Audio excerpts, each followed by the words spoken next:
Hey, I'm Hervin Pesa, and I'm your money sidekick.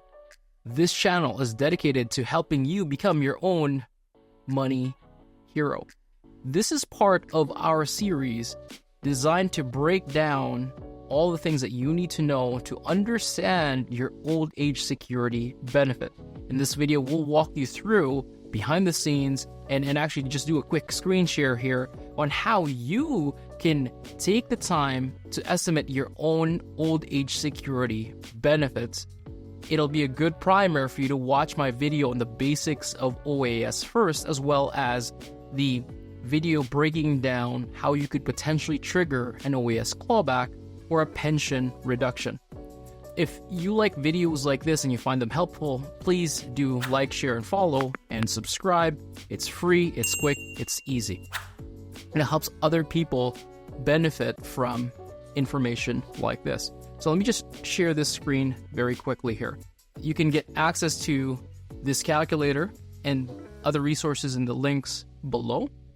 So a few pieces of information you need to fully use this calculator. Obviously, your age. I would hope that you know how to get that. Net income. I will walk you through how we can calculate that. Your legal status, so your residency status as well, and how long you've been in Canada, as well as marital status, and information about your spouse or partner based on this. Now, this last two, that's more important to the GIS, or the Guaranteed Income Supplement benefit, that we'll also do a screen share video just like this. So let's get started. But first, let's talk about net income.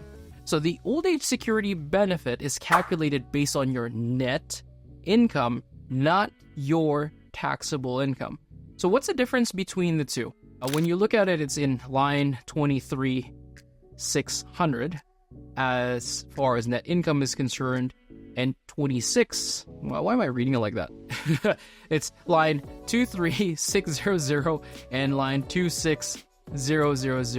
The key distinction here is essentially the OAS calculation does not care about deductions and other losses that you would be eligible for. So it doesn't affect your, like, these items here will have an impact on the taxable income, therefore what you pay in taxes, but you could have a taxable income of zero here theoretically and still be disqualified for the OAS and the GIS benefits, because this is the line that they look at. So T4, salaried income, that's fairly straightforward. Pension benefits, that's also calculated here. We care about the RSP deductions. I won't go through this line by line. The idea here is that so that you can do this on your own, so that you can get this estimate for yourself. So right now, let's work with somebody that is fictional. You were born, let's say 1958. Let's keep this easier. Well, so let's just go 1959. And do you already receive the OAS pension? No. Let's say no right now, just so that we can calculate all of this. All types of income and other deductions, including pension benefits, salaries, retirement fund withdrawals. Again, I walked you through this, line 23,600. I'll give you the link to this document as well. But let's say there's $25,000 there from pensions, CPP, all that stuff. How much of this amount is from work or self-employment income? The reason why they're asking for this is when it comes to the GIS calculations, there's an exemption amount.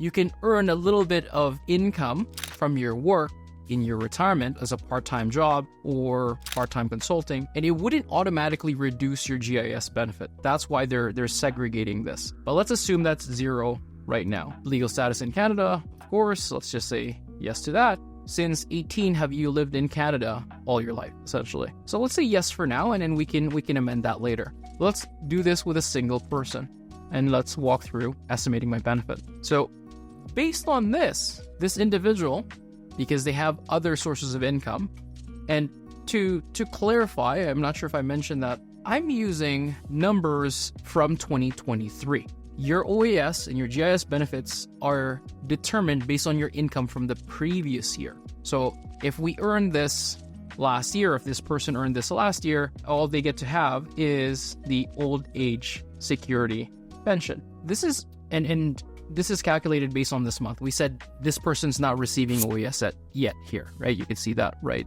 there. So it's really nice and simple, and so far this would likely be accurate. Let's go back to making a change here.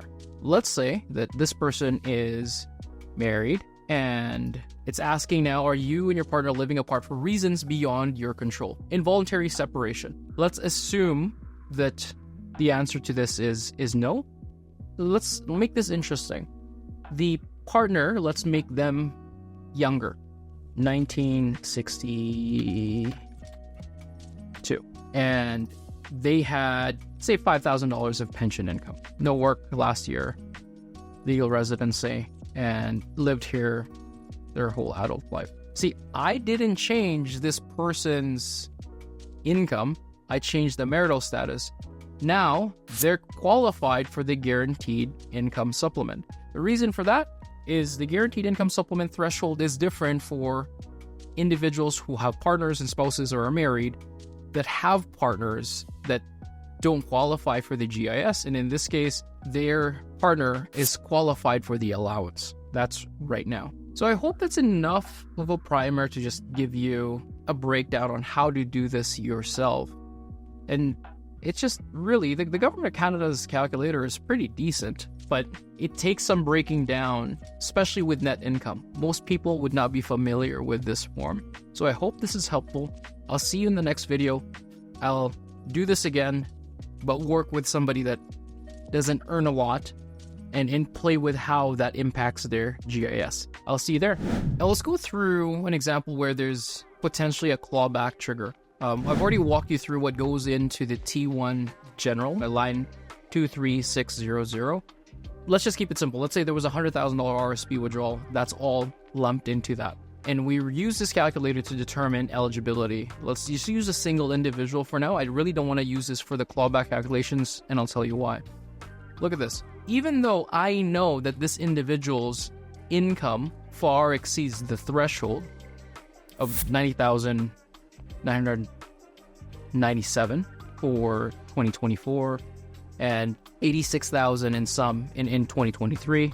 I'll just pop that up on the screen. You can see that the calculator is still running as if he's going to get the full benefit, and all it does is it gives you a warning that you're eligible for this benefit, but since your income, so that's another flag here, this threshold was from 3 years ago, I believe. So let's do that together. OAS clawback 2022.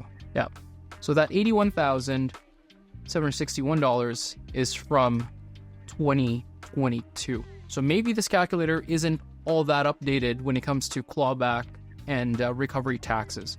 So I would be careful of using this tool if you're expecting your income to exceed $90,000 this year, or if it exceeded $86,000 in 2023. I just wanted to add that here as a bit of a warning. All right, cheers.